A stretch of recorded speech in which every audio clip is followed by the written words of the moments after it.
Alrighty, welcome to the channel that is designed to help you improve at Call of Duty. My name is JGOD. In today's video, we're going to be focusing on the KN57 best class setup, along with a ton of other tips while I break down my own gameplay and kind of walk you through my entire thought process, which I think is probably the most important. So after I get these first two deaths out of the way, I end up going 49-0 the rest of the match, and that's going to include streaks, gun kills, all that type of stuff, but I do not die the rest of the match.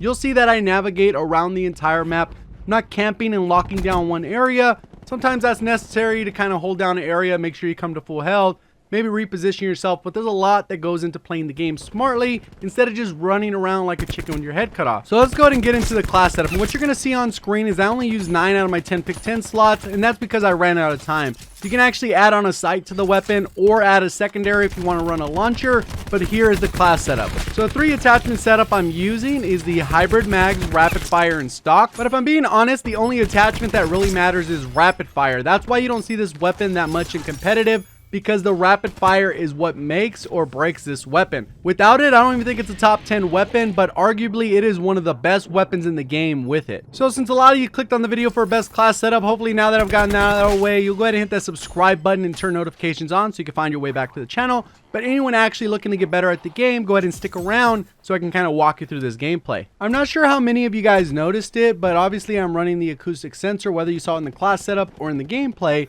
You're going to see how effective that is. I actually haven't used the acoustic sensor in probably a month because I've kind of just been sticking to the ComSec device and the stim shot because those were a little bit more skill based in my opinion. I think the acoustic sensor gives you way too much information. Even though it's been nerfed 3 times, I don't think it really resolves anything. Right here, this guy probably would have taken me out. My teammate ends up cleaning him up, but I'm able to reposition, grab his thing, and then I can deposit it. You get a lot of score. I'm timing my streak perfectly so I can go ahead and get my strike team and my attack chopper. You're going to see how I'm able to chain these streaks together. Luckily, I'm able to outgun that guy. Probably without rapid fire, I might not win that gunfight. I know there's someone in the room. I'm just kind of waiting out. There's a lot of teammates behind me. I can see that the other guy is rotating through the mid, so I'm going to be able to cut him off. A lot of times, you got to play off the objective, off the timer, see when it's about to rotate, see if you can position in a smart way. Right here, I end up kind of in a funky scenario because there's so many of them. I'm able to get out of there and live to fight another day. And a lot of times when I play these specific gameplays, I play a specific way that's going to lead to me getting longer streaks and going on a longer kill streak. And you'll see that throughout the gameplay. I might play a little bit safer, a little bit slower, and that's because this is supposed to be more of an educational commentary, kind of walking you through my thought process. And I've been doing this for a while now, and there's a lot of people that seem to benefit from it. There's people that have had like 0.3 KDs bumping it up over 1. There's people that have 1 KDs bumping it up over 2. And there's a lot of people that have had like almost 2 KDs and now they're upwards over 4. So you'll go ahead and watch these and you're going to take little things from it and you're going to improve your game. Regardless of what it is, you're going to improve your game. And then obviously when you watch other YouTubers, you're going to combine the things they do and then you're going to combine that all so you can become the better player. So typically when you start any match, the first goal should be to get the first set of streaks as soon as possible. That's why I was kind of rushing a lot in the beginning, ended up getting 2 easy deaths. But then once I recovered, I'm able to position myself the smart way, use your UAVs to get the next streak and the following one, and the attack chopper as well as the strike team are fairly close in score. And then you'll notice right here, I get into a gunfight, I start losing it and I get to cover and I make sure I recover my health. My teammate ends up clearing it up, so I still get the score for it. In this game, you get a ton of score just for those assists. So a lot of times if you have teammates around, back up, you don't have to re-challenge that and lose that because you're going to ego it. It's a 50-50 shot. The guy probably has 1 shot to go. I had 1 shot to go. Whoever peaks and loses that gunfight, they lose their streaks. Whoever wins it is probably that much closer. So a lot of times in these scenarios, you just got to play as smart as possible. Doesn't necessarily mean it's going to be the most intense, but right here, I'm still able to keep my streak alive. I know there's still plenty of people in the area. I'm kind of moving back to safety. And around this point, I decided to peek mid-map. I knew I have a teammate up there. I'm thinking they could be coming around the right side, but most people don't flank around the long right side. And then what happens is as soon as I peek this mid lane, then I go ahead and rotate back to my teammates on the opposite side. I could easily go left, but there's a lot of variables on that side of the map that I'm not aware of, especially without a UAV in the air. So that comes up a lot in the comments section. People ask, can I do a video dedicated to understanding how the spawns are working? Pretty much if your teammates are spawning in one end of the map, the enemies are going to be spawning in the other end of the map. If your teammates are on both sides of the map, there's going to be a middle spawn that ends up spawning out, usually on the edge of the map. I have my acoustic sensor going off. I end up taking that guy out pretty easily. And you can see this gun is pretty good. The stock I'm able to strafe, rapid fire is all there, and then the extended mags or hybrid mags allows me to reload that much faster. So that guy ended up coming around the long right side, and unfortunately he ended up running into me where I was able to laser him. He wasn't expecting. He was probably thinking he was going to get the flank. Now I'm going in and peeking out and seeing if I could see anyone, because this right side is fairly open. Then you can see I immediately work back towards my team. And a lot of times, even if you're playing with randoms that aren't good, that go quad negative or whatever the case is, if you work back towards them, you're going to get a lot of information on the map. They're going to end up getting into gunfights, so the little red dots will be popping up everywhere. You can see this guy's popping up on this left side, end up able to take him out, have another attack chopper, and now I'm positioned with my strike team as well. So I got both of those in that one kill. And now I'm debating if I want to go bank these. I have a teammate coming up the other side, so I know I'm in a pretty good spot. I bank those and then go ahead and rotate back with my teammates. I can see that there's people coming towards the right side and in the front. So all I am doing is waiting out. I have my strike team on the left. I'm going to see what they do. And then it looks like someone's rotating behind me. I'm able to peek out. Would have got the kill there. My teammate ends up cleaning them up. You can see a lot going on the bottom of the mini map. There's some guys on that side. I get out, reposition. I saw my strike teams there.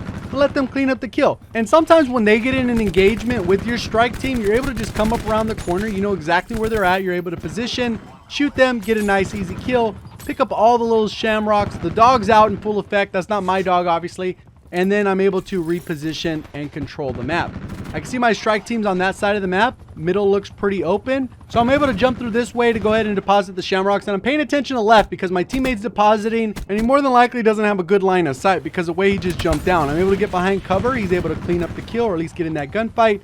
And now we're in a pretty good spot. All the enemies are now on this left side. So you can see how quick I adjust to that. I go ahead and deposit. And now I'm rotating around to see if I can go ahead and come around the other side.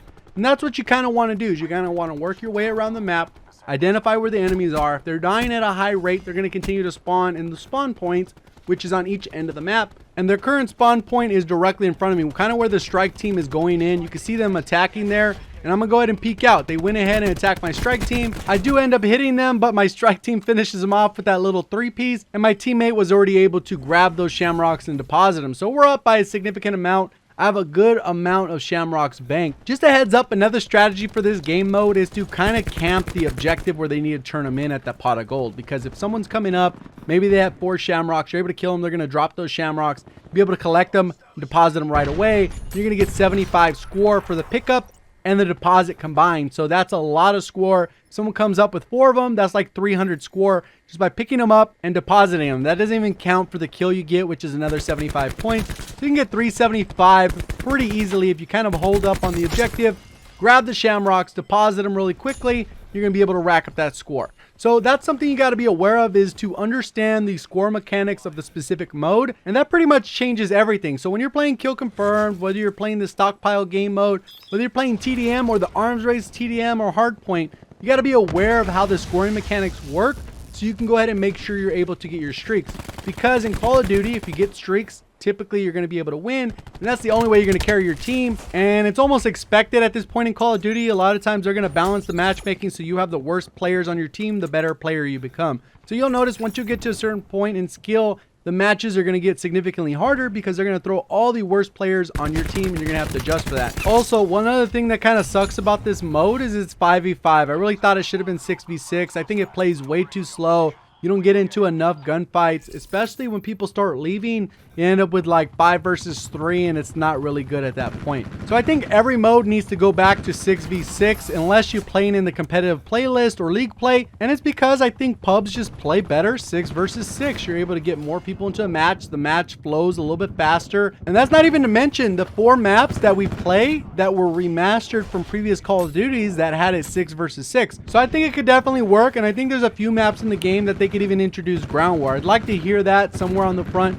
because that's what you really want out of public matches. Obviously there's going to be some annoying specialist spam in certain lobbies over others. Like this one, I didn't run into a bunch. Either it was really good timing, I got lucky, whatever the case is. But you can see I'm banking the shamrocks. I see a guy back over here trying to shoot down my streak, so I go ahead and come out over here, clean him up pretty easily. So I'd love to know your guys' thoughts on the whole 6 versus 6 thing. Go ahead and let me know down in the comment section below. That's pretty much the gameplay. You guys could see that I played it as smart as possible. Obviously, people backed out towards the end because I was just spamming too many streaks. Wish people didn't leave like that, but it is what it is. And that about wraps it up for the video. Hopefully you guys do enjoy the class setup and you enjoyed the video. You learned something. If you did, please remember to hit that like button. If you are brand new to the channel, make sure you do subscribe with notifications on, because of the type of content I typically do on a regular basis. Appreciate all the support. Thank you for watching. As always, have a great day.